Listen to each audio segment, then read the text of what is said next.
Sir आज हम trauma को डिस्कस करेंगे। तो अगर ट्रॉमा को हम बहुत सिंपल फॉर्म में समझें तो वो हमारा इमोशनल रिस्पॉन्स है किसी भी इवेंट को लेकर के जो हमें लगा कि वो डेंजरस था हमारे लिए या किसी तरीके से ओवरवेलमिंग था। उन रिस्पॉन्सेस को हम ट्रॉमा कहते हैं। APA जो कि अमेरिकन साइकोलॉजिकल एसोसिएशन है, वो साइकोलॉजिकल टर्म्स में ट्रॉमा को इसी तरीके से डिफाइन करती है as your emotional response towards an event. अगर हम थोड़ा समझें ट्रॉमा को थोड़े एग्जाम्पल्स लेकर के, तो ट्रॉमा बड़ी बड़ी चीज़ों का भी हो सकता है, जैसे कि Wars, rape, accidents, natural disasters, और छोटी छोटी चीज़ों को भी लेकर हो सकता है, जैसे कि बुलिंग, या फिर आपके साथ हरासमेंट हुई है किसी चीज़ की, वर्क प्लेस पर हरासमेंट हुई है, सेक्शुअल हरासमेंट है, या फिर किसी भी तरीके से आपको डिस्क्रिमिनेट किया गया हो, ऐसी चीज़ों का भी ट्रॉमा होता है। अगर हम कैटेगरी वाइज ट्रॉमा को डिफ़ाइन करें तो अक्यूट ट्रॉमा होता है जो कि एक चीज़, कोई छोटी सी चीज़ आपके साथ हुई है या कोई एक सिंगल इवेंट, जैसे कि आप नेचुरल डिज़ास्टर में फंस गए और उस चीज़ को लेकर के आपका इमोशनल रिस्पॉन्स ट्रॉमेटिक था। या फिर क्रॉनिक ट्रॉमा जो कि आपके साथ होता चला आ रहा है, रेपिटेटिव है, प्रोलॉन्ग्ड है, लगातार, जैसे कि घर में लड़ाई झगड़े होते रहे ना, मे बी हेल्थ से रिलेटेड कुछ इश्यूज होना, हेल्थ से रिलेटेड, कुछ बिल्कुल प्रोलॉन्ग कोई या कोई क्रोनिक डिजीज होना, राइट? बिल्कुल, जिससे आपके बॉडी पे तो असर है ही, उससे कोप करने के लिए आपको मेंटली भी काफ़ी आप एग्जॉस्टेड रहते हैं। राइट। तीसरे तरीके का ट्रॉमा इज़ कॉम्प्लेक्स ट्रॉमा, जो कि इन सब का मिक्सचर हो सकता है। जैसे आपकी बाहर की ज़िंदगी में कुछ चल रहा है और घर पे भी कुछ चल रहा है, एक साथ बहुत सारी चीज़ें होना। एक बच्चे का अगर हम एग्जांपल लें तो वो बुली हो रहा है स्कूल में या किसी तरीके से हरास हो रहा है और घर में उसके माँ बाप झगड़ा करते हैं, तो ये भी काफ़ी ओवरवेलमिंग है। ये उस बच्चे के लिए उसका इमोशनल रिस्पॉन्स काफ़ी नेगेटिव उसमें जा सकता है, ट्रॉमेटिक एक्सपीरियंस है उसके लिए। ये दोनों ही उस चीज़ को हम कॉम्प्लेक्स ट्रॉमा में डालेंगे। इसके अलावा एक और टाइप होता है जिसे कहते हैं सेकेंडरी ट्रॉमा या विकेरियस ट्रॉमा। ये यूजुअली तब होता है जब आप किसी इंसान के लिए बहुत केयर करते हैं और वो इंसान किसी ट्रॉमा से गुजर रहा हो या गुजरा हो, तो आप भी गुजर सकते हैं। यूजुअली ये थेरेपिस्ट में भी देखा जाता है या उन लोगों में जो बिल्कुल अपने लव्ड वंस के क्लोज है, जैसे कि हस्बैंड वाइफ में हो सकता है, पेरेंट्स को हो सकता है, अपने बच्चों को ऐसे देख करके। और इसकी एक खास बात ये है कि इसके सिम्टम्स बिल्कुल PTSD को मिरर करते हैं। मतलब आपको खुद ये ट्रॉमा आपने एक्सपीरियंस नहीं किया, बट आपकी जो सिम्टम्स होंगे वो बिल्कुल PTSD को मिरर करेंगे। PTSD की आप एक बार फुल फॉर्म बता दीजिए। दैट जी, इज मैं पोस्ट वही traumatic. It is post traumatic stress disorder. वैसे तो एक रिस्पॉन्स होना बहुत नॉर्मल है, कोई भी ट्रॉमा से गुजरेगा। इनिशियली लोग शॉक या डिनाइल में होते हैं, फिर थोड़ी देर के बाद अगर थोड़ा लंबा चल गया तो हो सकता है कि उनकी तबीयत ख़राब हो जाए, या हो सकता है उन्हें काम करने में प्रॉब्लम आए, रिलेशनशिप्स में प्रॉब्लम आए, विड्रॉल हो, सब्सटेंस अब्यूज़ हो। ये भी एक हद तक नॉर्मल है, बट कुछ केसेस नहीं होते। जब बिल्कुल ही इंसान बेयर नहीं कर पाता, वो उस सिनेरियो में PTSD की तरफ जाता है। PTSD का बहुत सरल भाषा में समझें तो आप ये कह सकते हैं इसके सिम्टम्स होते हैं, आपको फ्लैशबैक्स आ सकते हैं, आपको नाइटमेयर्स आ सकते हैं, आप बिल्कुल कंसंट्रेट नहीं कर सकते, इरिटेटेड रह सकते हैं, सोशल विड्रॉल हो सकता है। और थोड़ा समझने का तरीका ये भी है कि ऐसे लोग उन जगह को, उन लोगों के साथ जिनसे वो ट्रॉमेटिक एक्सपीरियंस जुड़ा हुआ है, उसको अवॉइड करने की कोशिश करते हैं। तो अवॉइडेंस बिहेवियर भी बहुत ज़्यादा होता है। इसके अलावा कंसंट्रेट ना कर पाना, एंजाइटी होना, हाइपर विजिलेंट या हाइपर अराउजल में होना, यानी कि हमेशा एक सेंस ऑफ अलर्टनेस रहे कि कुछ हो सकता है, अब कुछ हो जाएगा, वो चीज़। फाइट और फ्लाइट रिस्पॉन्स हो गया बेसिकली। बिल्कुल। ये तो हो गए जो आपने बताया कि किस किस तरह के ट्रॉमास होते हैं। तो इसका रूट कॉज क्या है, and if somebody is going through it, तो वो किस तरीके से इससे बाहर आ सकता है या आ सकती है? सर ट्रॉमा किसी भी तरीके से आपके एनवायरनमेंट में ही होता है, बट इसका इफ़ेक्ट आप पे कैसा होता है वो आपके ऊपर डिपेंड करता है, आपके कैरेक्टरिस्टिक्स पे। आप कितने रेजिलेंट हैं, आपके पास कैसा सोशल सपोर्ट है या कैसा फैमिली सपोर्ट है कि आप डील कर सकें। वो जो ट्रॉमेटिक एक्सपीरियंस है उसके कैरेक्टरिस्टिक्स क्या हैं, वो कितना, मतलब किस लेवल पर है, क्या वो नेचुरल डिज़ास्टर के लेवल पर है या वॉर के लेवल पर है या उससे थोड़ा कम, कोई एक्सीडेंट है, कुछ ऐसी चीज़। वो भी डिपेंड करता है कि डैमेज उसमें कितना ज़्यादा हुआ है आपको। और क्या वो सिर्फ आपके साथ हो रहा है या सबके साथ हो रहा है, वो भी बहुत फर्क पड़ता है हाँ, उस चीज़ क्या से आपके भी। पास सेंस ऑफ कम्युनिटी है फिर उस चीज़ के लिए, वो भी एक बहुत इंपॉर्टेंट चीज़ है। तो अब क्वेश्चन ये आता है कि ऐसा क्यों होता है कि दो लोग होते हैं जिनके साथ एक जैसा ट्रॉमा होता है, और एक है जो उससे बड़ी जल्दी बाहर आ जाता है, और दूसरा है जो बाहर नहीं आ पाता है, जिसको बहुत टाइम लग जाता है या पूरी ज़िंदगी लग जाती है। इसके पीछे क्या रीज़न है? ये आपकी अपनी कैरेक्टरिस्टिक्स पे डिपेंड करेगा। सबसे पहले आप कितने रेजिलिएंट हैं, आप कितनी जल्दी बाउंस बैक कर सकते हैं, और आपका आउटलुक क्या है लाइफ की तरफ, पॉजिटिव है या नेगेटिव है। Now what is resilience? अगर हम रेजिलियंस की बात करें तो ये पूरा एक टॉपिक है जो कि मैं चाहूँगी कवर अप करना। आज ही बट करते अगर हैं क्योंकि ये दोनों आपस में कनेक्टेड है। Because what you are saying is कि ट्रॉमा से जो इंसान रेजिलिएंट होता है वो ज़्यादा अच्छे से डील कर पाता है।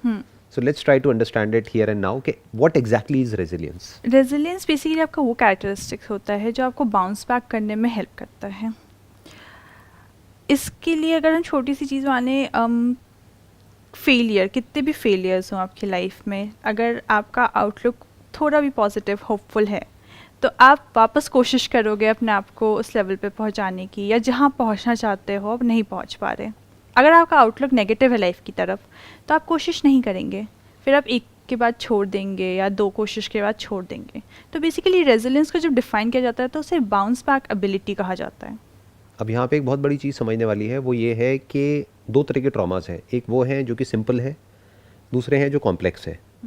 सिंपल हो गया कि जैसे फॉर एग्जांपल कोई इवेंट से रिलेटेड है और वो इवेंट सबके साथ में हुआ है, मान लो कोई नेचुरल डिजास्टर है, तो एक इंसान फिर भी अपने आप को बोल सकता है कि मैं अकेला नहीं हूँ, सबके साथ में हुआ। मानो अर्थक्वेक आया, बाढ़ आई, कुछ भी हुआ, तो वो कहेगा कि जो हुआ सबके साथ में हुआ, मेरे हाथ में कुछ भी नहीं था। बट जो कॉम्प्लेक्स ट्रॉमा है वो क्या है कि बहुत सारी चीज़ें आपस में कनेक्ट हो रही हैं। एक तरफ से जो आपने एग्जांपल दिया कि स्कूल में या कॉलेज में बुलिंग चल रही है, एक तरफ से घर में भी एटमॉस्फेयर खराब है, तीसरी तरफ से मान ले तो उसकी हेल्थ भी खराब है। जो कि हो भी जाएगी ना। जैसा होता है, जो भी साइकोलॉजिकली प्रॉब्लम्स होंगी उसका असर हेल्थ पे आना ही है, आज नहीं तो कल। तो अब जब ये तीनों चीज़ें जुड़ गई है तो हम ये कह सकते हैं कि that person is falling in a bottomless pit. वो चाह करके भी वहाँ से बाउंस बैक कर ही नहीं सकता है। एक है हम बोल रहे हैं बाउंस बैक, क्योंकि बाउंस बैक कहाँ से कर सकते हैं? कोई मानो बिजनेस है, उसमें फेलियर हो गया है, कोई ब्रेकअप हो गया है, वहाँ से you can always bounce back. But there are situations where you can't bounce back, जहाँ पे आप नीचे गिरते ही चले जा रहे हो। और उस सिचुएशन से भी कुछ लोग हैं जो बाहर आ जाते हैं, कुछ हैं जो नहीं आ पाते हैं। यही बात मैं बोलने वाली थी सर, कि कुछ लोग फिर भी बाहर आते हैं। आपका जो भी इन्वायरमेंट हो रहा है वो एक्सटर्नल फैक्टर है। बाउंस बैक का मतलब ये नहीं है कि आपने अपनी सारी चीज़ें ठीक कर ली। बाउंस बैक का मतलब है कि आपने यहाँ पे अपनी मानसिक जो शांति है उसको अपने रीगेन कर लिया, क्योंकि यहाँ पे सब ठीक है तो फिर आसपास भी सब ठीक होता है। आप कितने भी प्रॉब्लम में हो, अगर आप शांत हैं तो किसी चीज़ का सोल्यूशन निकल जाता है, अगर आप शांत नहीं हैं तो नहीं निकलता। ये पॉसिबिलिटीज़ हैं और कोई एक्यूरेट इसमें चीज़ नहीं है, बिकॉज ये अपना तरीका है कोप करने का। बट लोग इसमें क्या कर सकते हैं, सबसे पहले एक सेंस ऑफ सपोर्ट ढूंढें। अगर आपको फैमिली से नहीं मिल रहा तो आप फ्रेंड्स में ढूंढें, आप ऐसे फ्रेंड्स बनाएं। अगर आपको फ्रेंड्स में नहीं मिल रहा, आपको किसी और में लगता है, आप उसमें ढूंढें। आप एक सेंस ऑफ सपोर्ट, एक सेंस ऑफ कम्युनिटी ढूंढें, because as a social being वो होना काफ़ी इंपॉर्टेंट है। अगर आपको लगता है कि कोई आपके लिए है तो अपने में फीलिंग काफ़ी है।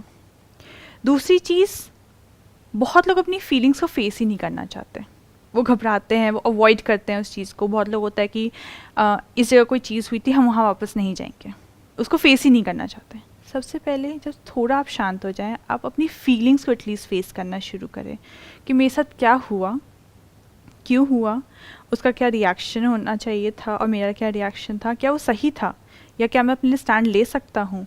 इस तरीके से भी अपने आप को एक बार देखना चाहिए। और उसके बाद सेल्फ केयर। अगर आप अपने ऊपर ध्यान नहीं देंगे, अगर आप अपनी मेंटल, अपनी फिजिकल हेल्थ का ध्यान नहीं देंगे, तो आसपास की चीज़ों से डील करना और मुश्किल होता चला जाता है।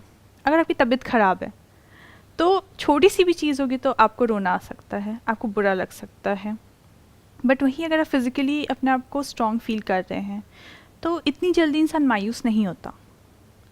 वही चीज़ आपकी मेंटल उसके लिए भी है। So what is the exact definition of resilience that you are talking about? कि रेजिलियंस को हम कैसे डिफाइन करें या रेजिलियंस को कैसे डेवलप करे कोई इंसान?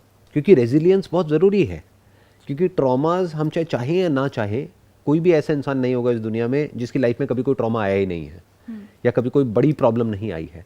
बहुत बार ऐसा होता है कि लाइफ में हम चारों तरफ से फंस जाते हैं बुरी तरीके से, we feel trapped, we feel entangled, हमें नहीं पता होता कि यहाँ से बाहर कैसे निकले। तो उस वक्त जो रेजिलियंट होता है वो बाहर निकल सकता है, और जो रेजिलियंट नहीं है there is a strong possibility कि वो वहाँ से बाहर निकल ही नहीं पाएगा। इसी वजह से कुछ लोग होते हैं जो सुसाइड तक कमिट कर लेते हैं। वो क्या रीज़न है? वो यही रीज़न है कि ये जो रेजिलियंस है इसको हम कभी नहीं समझते हैं कि, या इसको कभी क्वेश्चन नहीं करते हैं कि एग्जैक्टली व्हाट इज़ रेजिलियंस, कि वो क्या है और वो कैसे डेवलप होती है। सो रेजिलियंस, जैसे मैंने कहा, बाउंस बैक एबिलिटी होती है कि आप वापस अपने नेचुरल स्टेट ऑफ उसमें आ जाए मैक्सिमम। मतलब बिल्कुल ही सब कुछ नॉर्मल हो या ऐसा ज़रूरी नहीं है, बट आप काफ़ी हद तक एक नॉर्मल लाइफ जीने के उस पर आ जाए, उसको रेजिलियंस कहते हैं। इसको डेवलप करने के लिए काफ़ी तरीके हैं, बट उसमें से अभी जो मेरे दिमाग में सबसे ज़्यादा आ रहा है वो ये है कि आप अपने पॉजिटिव कैरेक्टरिस्टिक्स पे ज़्यादा फोकस करें। And what is positive and what is negative? Positive are those which help you adapt to the environment. आप अपने एनवायरनमेंट के साथ अडेप्ट कर सकते हैं। जैसे अगर आपको सेंस ऑफ फियर है किसी वर्क प्लेस पे, या कुछ ऐसा आपके साथ हुआ था पास्ट में, बट आपको पता है कि आपके स्ट्रॉन्ग कैरेक्टरिस्टिक्स में कम्युनिकेशन स्किल्स है, आप वार्म पर्सन है, या कुछ इस तरीके से चीज़ें हैं, तो आप जब नई जगह जाते हैं वही काम करने, तो रादर देन फियरिंग कि पिछली बार क्या हुआ था, मेरे बॉस ने मेरे साथ ऐसा किया था, आप ये सोच के चल सकते हैं कि ये एबिलिटीज़ हैं मेरे पास, मैं इससे बेस्ट कैसे अब निकालूँ सिचुएशन को। I understand what you are saying, but अगर मेरे पर्सपेक्टिव से आप देखेंगे रेजिलियंस क्या है और उसको कैसे डेवलप करना है, तो that is not the bounce back ability. Because क्या है कि एक इंसान मानो एक गड्ढे में गिर गया है, अब वो गड्ढा बहुत गहरा है, अगर तो गहरा नहीं है तब तो बाउंस बैक काम आ जाएगा वहाँ पे, क्योंकि वो कूदेगा, कोशिश करता रहेगा करता रहेगा करता रहेगा और बाहर आ जाएगा, या चीखेगा, चिल्लाएगा, हेल्प मांगेगा, किसी से सपोर्ट मांगेगा, कोई हो सकता है रस्सी फेंकेगा जो इंसान निकल रहा होगा और वो बाहर आ जाएगा। तो वहाँ तो वो काम करेगा बाउंस बैक एबिलिटी, अगर वो गड्ढा ज़्यादा गहरा नहीं है तो, यानी कि वो प्रॉब्लम अगर कॉम्प्लेक्स नहीं है तो। But if the problem is extremely complex, तब वहाँ पर वो एबिलिटी इतना काम नहीं आएगी, क्योंकि वो एक पैटर्न में घूमेगा, वो कोशिश करेगा उससे बाहर निकलने की, और जब वो बाहर नहीं निकल पाएगा तो फिर एक ऐसा पॉइंट आ जाएगा जहाँ पे वो कोशिश करना ही बंद कर देगा, and that's going to be a very dangerous situation to be in. So मेरे अकॉर्डिंग क्या है कि जो भी मेरा लाइफ का एक्सपीरियंस है या बिजनेस बैकग्राउंड है और है, उसके अकॉर्डिंग क्या है कि एक ऐसा पॉइंट आता है लाइफ में जहाँ पर जा कर के सारे दरवाजे बंद हो जाते हैं, जहाँ पर आप जा कर के चाहे कितनी भी कोशिश कर लो, आप कितना भी बाउंस बैक करने की कोशिश कर लो, आप कुछ भी कर लो, कुछ भी काम नहीं आता है। तो उस वक्त क्या करना है? उस वक्त एक छोटी सी बात को ध्यान में रखना है कि अभी भी ऑप्शंस बाकी है, there is always a way out. फिर वो रास्ता कहीं हमको नजर आएगा। But if we keep trying in the same way as we are trying, यानी इसको इस तरीके से देखो कि अगर कोई दलदल में गिर गया है, वो जितनी ज्यादा कोशिश करेगा उतना ज्यादा अंदर जाता चला जाएगा। कुछ सेकंड्स के लिए उसको रुकना होगा, अपने आसपास में देखना होगा, शायद उसको कहीं कुछ नजर आ जाए जिसको वो पकड़ करके बाहर निकल सके, उसको कोई रास्ता नजर आ जाए या कोई वे आउट नजर आ जाए। बट वो वे नजर आने के लिए उसको कोशिश करना बंद करना होगा और उसको आराम से देखना होगा अपने आसपास में, और बैक ऑफ द माइंड ये होना चाहिए कि सिचुएशन चाहे कैसी भी हो, कितनी भी कॉम्प्लेक्स हो, there is always a way out. तो आप अगर से कहें 2 वर्ड में, पेशेंस और होप होनी ज़रूरी है। आप होप वर्ड यहाँ पे यूज़ कर सकते हैं, but what I am saying is, अगर मैं उसको प्रॉपर्ली डिफाइन करूँ एक लाइन के अंदर ना, that is more of a solution oriented mindset. कि एक प्रॉब्लम है, मुझे नहीं पता है इसका सॉल्यूशन क्या है, या तो प्रॉब्लम सिंपल है या कॉम्प्लेक्स है। मान लो बहुत कॉम्प्लेक्स है और 50 लोगों से बात हो गई, किसी को सॉल्यूशन समझ नहीं आ रहा है, बट इसका मतलब ये नहीं है कि सॉल्यूशन नहीं है। हाँ, उस सॉल्यूशन तक मैं अभी पहुंचा नहीं हूं, मेरे को पता नहीं है कि वो सॉल्यूशन कहाँ है। जैसे अगर मैं आपको बिजनेस का एग्जांपल दूं, तो क्या होता है कि बहुत लोग मेरे को मिलते हैं जो अपने आइडिया को बताते हैं, अपना जो भी बिजनेस आइडिया होता है, और फिर क्या बोलते हैं कि सर किसी से डिस्कस मत करना आप। मैंने कहा उससे क्या हो जाएगा? क्योंकि मैं नहीं चाहता कि कोई इसको कॉपी कर ले। आप समझ रहे हो उनकी थिंकिंग क्या है? उनकी थिंकिंग ये है कि मैं दुनिया में पहला इंसान हूं जिसने इसके बारे में सोचा है। जबकि रियलिटी क्या है कि अगर आपके माइंड में कोई थॉट आ रहा है ना कि ये प्रॉब्लम है, इसका क्या सोल्यूशन होगा, आपको पता नहीं है उसका सोल्यूशन क्या है, बट दुनिया में है।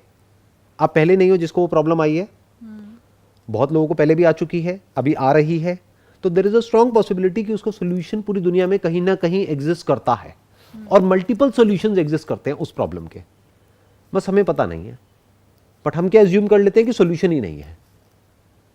फॉर एग्जाम्पल, ये जो ट्रॉमा है वो इतना बड़ा है जिसकी वजह से ये जो पोस्ट ट्रोमैटिक जो डिसऑर्डर है वो क्रोनिक हो गया है, यानी कि वो चलता ही चला जा रहा है।